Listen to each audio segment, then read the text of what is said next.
यहाँ देखिए क्वेश्चन है, उस समबाहु त्रिभुज की ऊंचाई ज्ञात करें जिसकी भुजा 2a है। ठीक है, देखिए मेरे भाई ये क्वेश्चन बिल्कुल आसान है, एक बार ध्यान से समझिए। क्वेश्चन कब पूछे मेरे भाई? 2022 में आपके मतलब क्लास 10th के परीक्षा में पूछ चुका है।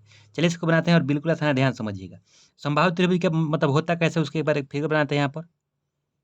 ये है समबाहु त्रिभुज, और समबाहु त्रिभुज का डिफिनेशन कहता है कि सम मतलब बराबर मेरे भाई। ठीक है, और तीनों भुजा आपस में बराबर, याद रखिएगा। समबाहु त्रिभुज में तीनों भुजा आपस में बराबर और प्रत्येक कोण आपस में बराबर होती है। समझ गए? यानी एक कोण कितना होगा? 60 डिग्री का, क्योंकि तीनों मिला के कितना होता है? 180 डिग्री का। ठीक है, यहाँ नाम दे देते हैं ए, बी और ये सी। समझ गए मेरे भाई? अब बोल रहा है कि इसमें जिसकी भुजा कितना दिया है? 2a दिया है। मतलब अगर एक भुजा दे दिया है तो हम तीनों आसानी से पता कर सकते हैं। क्यों? क्योंकि तीनों आपस में बराबर होती है। तो यानी हम यहाँ पर लिख देंगे 2a, यहाँ पर भी 2a और यहाँ पर भी 2a।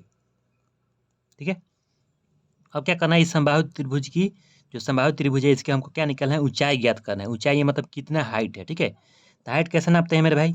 यहाँ से यहाँ तक की जो दूरी है इसको हम निकालेंगे। ठीक है, तो हम क्या करते हैं? ए से एक लंब डालते हैं एकदम सीधा। ठीक है, किस पे लंब डालते हैं? ए से लंब डालते हैं बी से सी भुजा पर। ठीक है, लंब डाल दिए और इसका नाम दे देते हैं ओ, मतलब इसका नाम दे देते हैं, चलिए यहाँ पर लिखते हैं ए से ओ। ठीक है, इस पॉइंट का नाम, जो इस पॉइंट का जो नाम है ओ दे दिए। ठीक है, और लंब डाले हैं तो लंब डालें तो कितना डिग्री कोण बनाएगा? 90 डिग्री का। लंब डालें तो कितना डिग्री कोण बनाएगा? 90 डिग्री का। तो यहाँ पर लिख देते हैं 90 डिग्री, यहाँ पर भी 90 डिग्री। ठीक है मेरे भाई, और देखिए ये जो त्रिभुज है, जो समबाहु त्रिभुज है, ये दो समकोण त्रिभुज में बंट गया।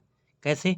एक समकोण त्रिभुज होगा ए बी ओ और एक समकोण त्रिभुज है ए ओ सी। ठीक है, तो हम यहाँ पर लिख सकते हैं ऐसे करके। सबसे पहले हमको किसका मान निकालना है? ए से ओ का मान निकालना है, प्रश्नवाचक चिन्ह, इसका मान निकालना है। ठीक है, क्योंकि यही ना ऊंचाई है समबाहु त्रिभुज का। और ए से बी दे दिया है। ए से बी दिया है कितना?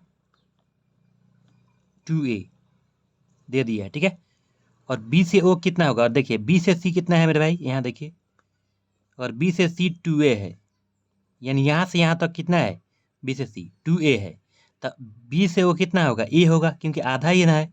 फिर बी से ओ ए मतलब ए होगा, मतलब ये इतना ए होगा और ये भी कितना होगा? ए होगा। तो ए और ए मिल के कितना होगा? 2a होगा पूरा दूरी। यहाँ पे ऐसे लिख सकते हैं, बी से ओ की दूरी कितना होगा? ए। ठीक है, और यहाँ से हम ऊंचाई निकालने के लिए मेरे भाई एक फार्मूला लगाएंगे, समकोण त्रिभुज। क्योंकि ये देखिए एक समकोण त्रिभुज की ऊंचाई निकाल देंगे तो आ जाएगा। ठीक है, तो हम यहाँ पे लिखते हैं समकोण त्रिभुज, इसमें B O A B O में। ठीक है, ए बी ओ या ए ओ बी ऐसे बोल सकते हैं। ठीक है, तो ऐसे लिख देते हैं ए ओ बी में। ठीक है, हमको क्या निकालना है? ये ऊंचाई निकालना है। ठीक है, तो ऊंचाई कैसे निकालेंगे? हम देखिए, समकोण त्रिभुज में ऊंचाई निकालने के लिए फॉर्मूला होता है, ऊंचाई नहीं क्या? लंब। यहाँ लिखते हैं ऊंचाई का फॉर्मूला मेरे भाई होता है root under A B, root under A B का स्क्वायर।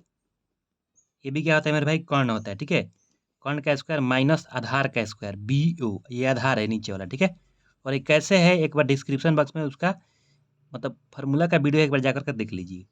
यहाँ लिखेंगे बी ओ का स्क्वायर, केवल मान भर देंगे तो ऊंचाई आपका निकल जाएगा। किसका निकलेगा ऊंचाई मेरे भाई? समकोण त्रिभुज का ऊंचाई निकलेगा। और समकोण त्रिभुज का ऊंचाई ही क्या होता है? समबाहु त्रिभुज का यहाँ पर फिगर में ऊंचाई है। ठीक है, यहाँ पर लिखेंगे रूट अंडर ए बी का स्क्वायर। तो ए बी का मान कितना है?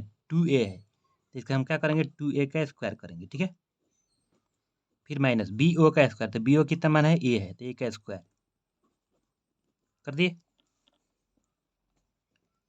यहाँ से हमको ऊंचाई निकल जाएगा, ऊंचाई बराबर रूट अंडर 2 का स्क्वायर। देखिए 2 का स्क्वायर 4 होगा और ए का स्क्वायर ए स्क्वायर। यहाँ पर हुआ 4a स्क्वायर माइनस ए में ए से जब गुणा करें तो यहाँ पाएगा ए स्क्वायर, और 4a स्क्वायर में से एक ए स्क्वायर घट जाएगा तो कितना बचेगा? 3 ए स्क्वायर। ये क्या होगा? ऊंचाई। है मेरे भाई। अब देखिए, और यहाँ देखिए ए स्क्वायर यहाँ पर है लेकिन इस 3 पे स्क्वायर नहीं है, तो क्या करते हैं, इसको ऐसे कर देते हैं। देखिए ऊंचाई बराबर √3, ठीक है। और ए पर स्क्वायर है ना, तो स्क्वायर से रूट हटा देते हैं, मतलब एक पे रूट हटा देते हैं और एक पे रूट रूट रखते हैं, तो √3 होगा, ठीक है। यही हुआ समबाहु त्रिभुज का, समबाहु त्रिभुज की ऊंचाई। समबाहु त्रिभुज की ऊंचाई कितने है, √3a, ठीक है। यही हुआ आपका आंसर। तो धन्यवाद। अगर आप मेरे चैनल पर हैं तो मेरे चैनल सब्सक्राइब कर लीजिए, बेल आइकन को दबा लीजिए।